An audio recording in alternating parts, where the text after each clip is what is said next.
Step number 4 followed immediately. Credit default swaps could now have access to a vast new market. Consumer credit risk in the form of real estate mortgage loans. Wall Street now had the opportunity of funding the American dream, whereas previously they had been bundling corporate loans. Bankers now began bundling home loan mortgages.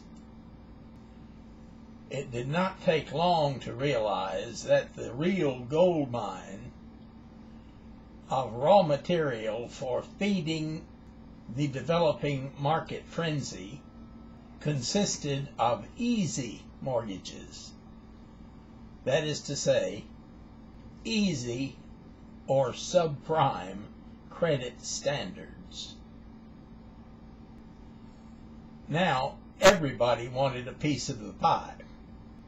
Not just banks, but real estate people, brokers, everybody just started throwing money at anyone who could be talked into borrowing to buy a home. The banks had won the day. Credit default swaps would now be introduced to new markets. The next application of this same technology was to portfolios of consumer credit risk, and in particular, mortgage-related credit risk. And the higher the risk, the better. What everyone is trying to create is something that has a high rating and a high yield. That's the holy grail, that's the goal, is to mix together assets in some way so that you come out with a AAA and a big return. And so Wall Street discovered the rewards of funding the American dream. Just as they had bundled corporate loans, bankers now bundled mortgages. You would buy these big pools of mortgages, and these credit default swaps enabled you to bundle all this stuff together, bring it in-house in order to get it ready to put through the sausage-making machine and create these securities.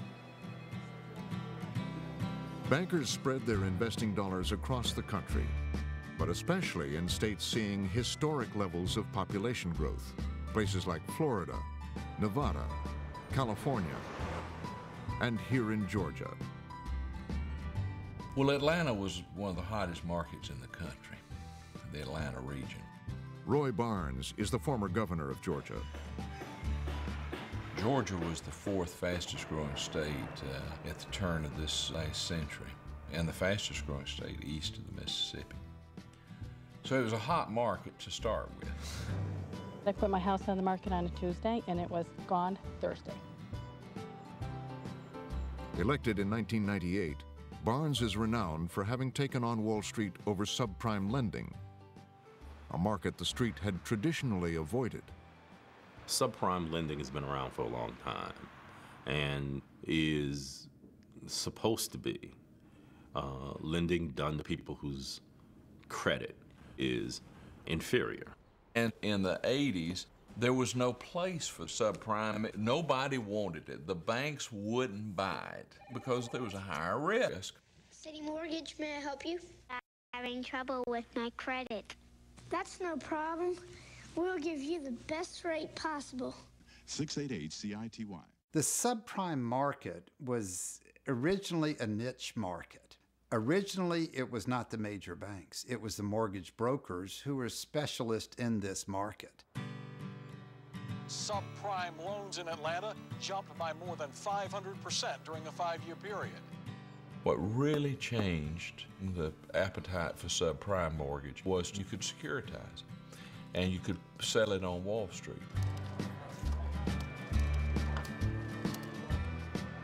They do it in tranches, and then they wrap it up so they could be packaged together and have an overall higher yield.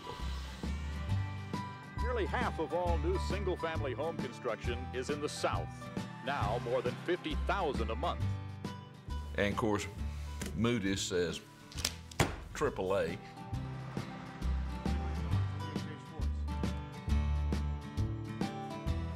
So it was just a feeding frenzy. I mean, it was just an absolute feeding frenzy for subprime mortgages. With the economy strong, home buyers are willing and able to spend double what they did just 2 decades ago.